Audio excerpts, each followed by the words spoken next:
Ultimax. I don't usually play 2D fighters, so this game was brand new to me. When I first played this game, the first aspect that caught my interest was the intro. That really got me hooked and excited for the game. So as soon as I heard the intro, I was very interested in hearing more songs in the game. So the soundtrack was amazing to my opinion, and the gameplay I think was solid and smooth. I didn't have any issues with any frame rate drops or anything like that, like Naruto for example, but we'll save that for later.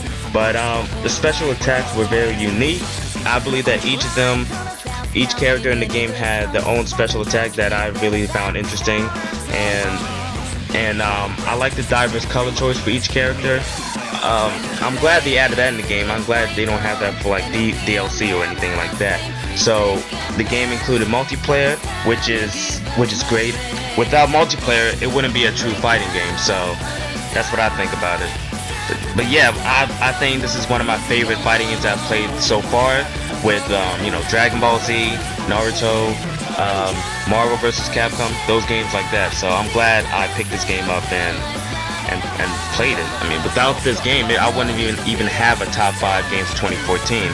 So that's one of the reasons why Persona 4 was my number 5 on the list.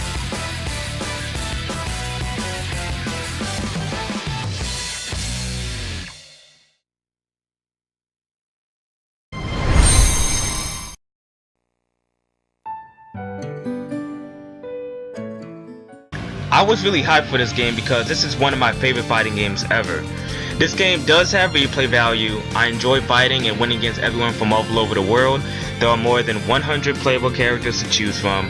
I like the new counter-attack system because, it's very useful when I'm in difficult situations. The combo ultimate jutsus are another feature that's awesome. Customizing characters is another good feature in the game, and there are fewer issues than the previous game, Storm 3. And that is why Naruto Shippuden Ultimate Ninja Storm Revolution is my number 4 game of 2014.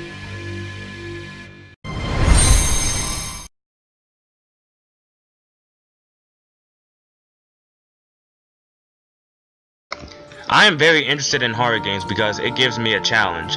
The game forces you to use your weapons and items wisely because they are very scarce throughout the game. The protagonist isn't very interesting, but what keeps me playing is the gameplay.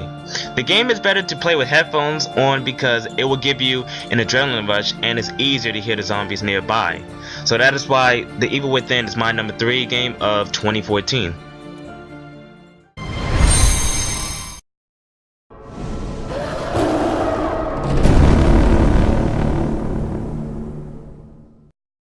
This game is really addicting. The game had more interesting side missions than Far Cry 3, and the reason why it's not my number 1 because it didn't have that same vibe as Far Cry 3. I enjoyed using the new weapons that was added. The protagonist Ajay Ghali wasn't as interesting or relatable as Jason Brody, nor was the antagonist Pagan Min, but the story was still good. The world of Kyrat is huge and exploring the place is fun. I especially enjoyed the radio talk show that will always be played when driving. I'm telling you, the animals of Kyrat hate my guts. It's as if they channeled the anger of my ex-girlfriend Nandini and then just run towards me. I can't take it. Maybe I smell like jalebi to them. Maybe I look like easy prey. I don't know. But honey badgers go apeshit over me. They don't give a fuck. They just want a piece of me for some reason. God damn you, honey badgers. If you can understand what I'm saying, just know this. I fucking hate your guys' guts. And that is why Far Cry 4 is my number 2 game of 2014.